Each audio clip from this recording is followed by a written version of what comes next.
Original आदिवासी एटले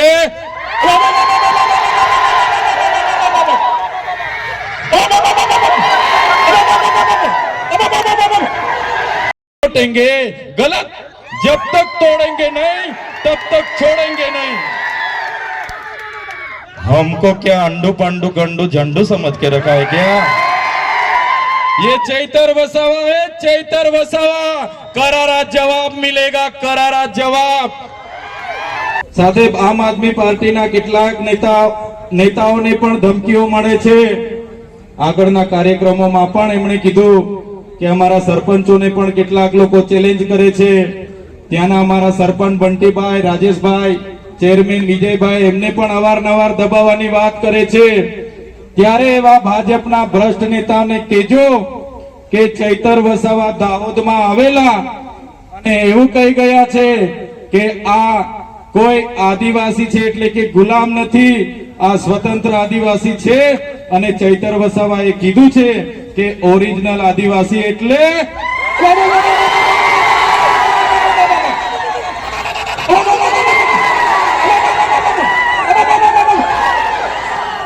બસ એ લોકોને આટલો ભોપકારો આપી દેજો, કરી દેજો અને અમે બધા તમારા સહકારમાંથી આવી જઈશું। આજુબાજુના આપણા આગેવાનો પણ ભ્રષ્ટ ભાજપના નેતાઓને ખુલ્લા પાડવા માટે આવી જશે। એમને તમે પૂછો, આપણા બધાના કામ હોય છે ત્યારે ધારાસભ્ય, એ સાંસદ સભ્ય આપણને મળતા નથી। થોડા દિવસો પહેલા, થોડા મહિનાઓ પહેલા અમૃત મહોત્સવના રથો લઈને ગામડે ગામડે નીકળી પડેલા, એ પછી ગૌરવ યાત્રાના રથ લઈને ગામડે ગામડે ફરતેલા, અને થોડા દિવસો પહેલા ગયા મહિનામાં વિકાસ મહોત્સવના રથ લઈને ગામડે ગામડે આવેલા। આવ્યા હતા કે નથી આવ્યા? આવેલા કે નથી આવ્યા? ત્યારે કયો વિકાસ છે? આજે ગાંધીનગરમાં હું કોઈ જગ્યાએ જામ છું, બાંધકામ ચાલુ હોય ત્યારે ઉભા રહીને બેનને પૂછું, બેન નાના નાના છોકરાઓ સાથે તમે મજૂરી કરો છો, કયા વિસ્તારના છો?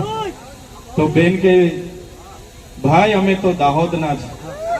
જ્યારે હું રસ્તા પરથી નીકળું, ડામર રોડ નું કામ ચાલતું હોય, આરસીસી રોડ નું કામ ચાલતું હોય, અને બહેનો ત્યાં કામ કરતી હોય, કાળી મજૂરી કરતી હોય, ધગધગતા તાપમાં અમને થાય કે આ કાના છે, આપણા વાળા જેવા લાગે છે, ગાડી ઉભી રાખો, આપણે પૂછી લઈએ।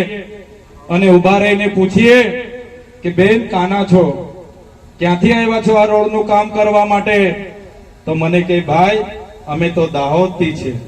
ત્યારે સાથીઓ, આઝાદીની લડત હોય કે આ દેશના વિકાસની વાત હોય, એ ચાહે વિધાનસભાનો પાયો હોય, હાઈકોર્ટનો પાયો હોય, કલેક્ટર કચેરીનો પાયો હોય, આઈજીડીઆઈજી કચેરીનો પાયો હોય કે ડીએસપી કચેરીનો પાયો હોય, એ પાયામાં આ દાહોદના લોકોનો પરસેવો છે, એટલે આજે ઇમારતમાં આવીને ઊભી છે।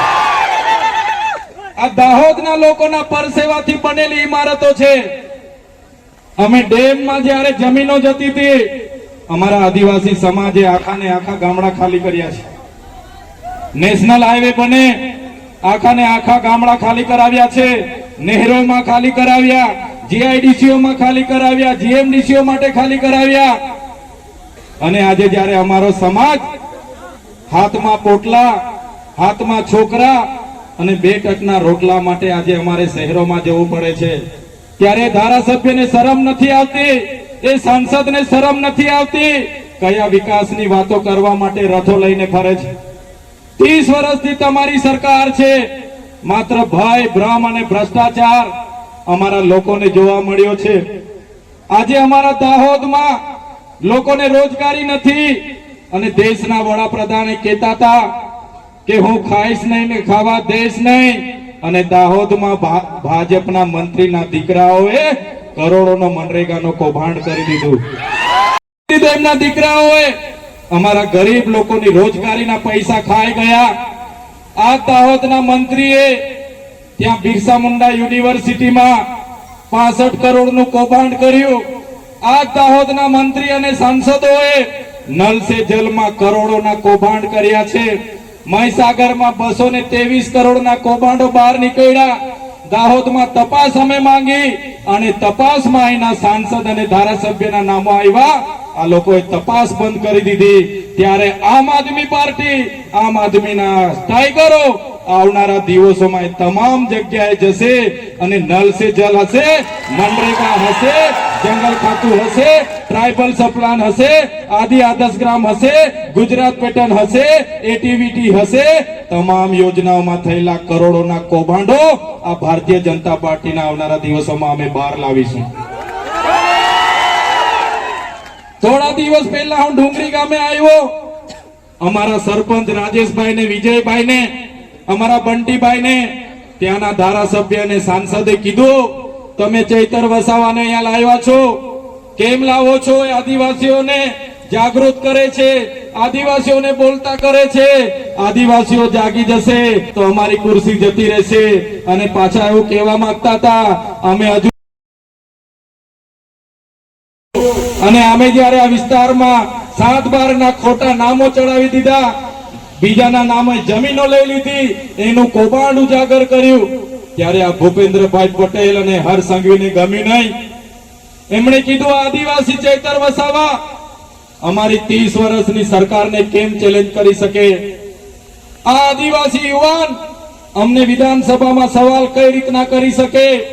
આ આદિવાસીને ભેગા કઈ રીતના કરે? આદિવાસીની હક અધિકારની વાતો કેમ કરે? આદિવાસીઓની સ્વાભિમાનની વાતો કેમ કરે? એને જેલમાં નાખો. અને તમે જોયું હશે, મને એક વાર નથી અનેક વાર જેલમાં નાખવામાં આવ્યા. એક વાર જેલમાં નાખવામાં આવ્યો, બીજી વાર મારા પરિવાર સાથે 90 દિવસ જેલમાં રાખવામાં આવ્યો, અને ત્રીજી વાર હમણાં પણ મને 80 દિવસ જેટલી જેલમાં રાખવામાં આવ્યો.